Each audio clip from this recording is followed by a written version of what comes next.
বাচ্চারা, আজ আমরা ই বর্ণটি শিখব। ই তে ঈগল, ই ই ঈগল। ঈগল এক প্রকার বড় আকারের শক্তিধর পাখি। ই ই ঈগল।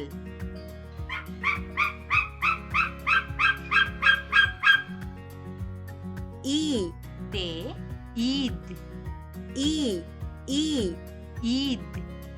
ঈদ হলো মুসলমান ধর্ম অবলম্বী মানুষদের প্রধান উৎসব। ঈদের দিনে সবাই মিলে আল্লাহর কাছে নামাজ পড়ে, একে অপরকে উপহার দেয় এবং আনন্দের মাধ্যমে দিনটি উদযাপন করে।